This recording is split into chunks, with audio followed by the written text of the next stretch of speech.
안녕하세요, 여러분. 오늘은 한국 부동산 시장의 최신 이슈와 함께 이재명 대통령이 발표한 새 주택 대출 정책에 대해 살펴보려고 합니다. 현재 한국 집값은 몇 년째 오르면서 많은 서민과 실수요자들이 걱정하고 계실 텐데요. 이번 정책이 어떤 의미이고 앞으로 시장에 어떤 영향을 미칠지에 대해 자세히 설명드리겠습니다. 이전에 있었던 부동산 정책과의 차이점도 짚어보고 집값 안정과 실수요자들이 실질적인 도움을 받는 방법까지 모두 다뤄볼 예정입니다. 함께 시작해 볼게요. 먼저 과거 정부들의 주요 부동산 정책부터 살펴보겠습니다.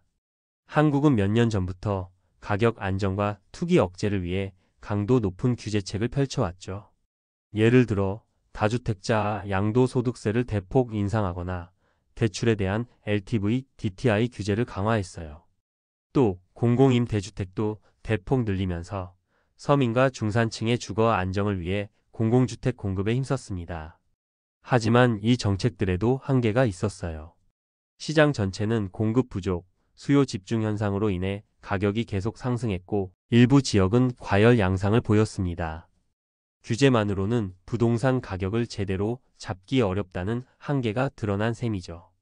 즉, 과거 정책은 가격 상승을 일정 부분 억제했지만 근본적 문제인 공급 부족과 시장 과열을 완전히 해결하지 못했던 것이 현실입니다. 이제 이번에 발표된 이재명 대통령의 신주택 대출 정책을 살펴보겠습니다. 가장 핵심은 금융 지원을 통한 실수요자 중심의 정책입니다. 저금리와 장기 고정금리 대출을 대폭 확대하여 주택 구매에 따른 금융 부담을 줄이겠다는 뜻이죠. 또 서민과 중산층 대상 특별 금융 지원을 실시해 소득 기준이나 신용 등급에 따라 대출 한도를 늘리겠다는 내용도 포함되어 있습니다.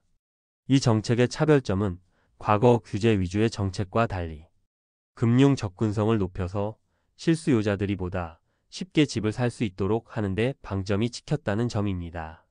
즉, 집값 잡기라는 규제와 동시에 집 구매 지원이라는 양날의 칼을 드는 셈이죠. 의도는 명확합니다. 금융 혜택을 통해 수요를 활성화하면서도 투기 수요 적발과 규제로 과열을 방지하는 방향입니다. 여기서 중요한 것은 이 정책이 과거와 어떻게 다른지입니다. 과거에는 부동산 규제 강화를 통해 투기 수요를 잡는 게 주 목표였어요. 하지만 이번에는 규제와 동시에 금융 지원을 늘림으로써 실수요자가 부담을 덜어내고 집을 사기 쉽게 만든 셈입니다. 이러한 방향은 가격 안정과 시장 활성화라는 두 가지 목표를 균형 있게 추구하는 것으로 볼 수 있죠. 다만 시장은 아직 예측이 어려운 만큼 공급이 따라오지 않으면 과열이 재발할 가능성도 내포되어 있다는 점 참고하세요. 이제 이번 정책이 앞으로 집값에 어떤 영향을 미칠지 전망해 보겠습니다. 짧게는 금융 혜택이 실제로 수요를 자극해서 단기적으로 집값 상승 압력을 가할 가능성이 있습니다. 하지만 정부가 규제를 병행하는 만큼 과열 방지와 가격 안정도 기대됩니다. 아무쪼록 내 집 마련 구매자 여러분들의 재산이 손해보지 않고 잘 지켜내시기 바랍니다.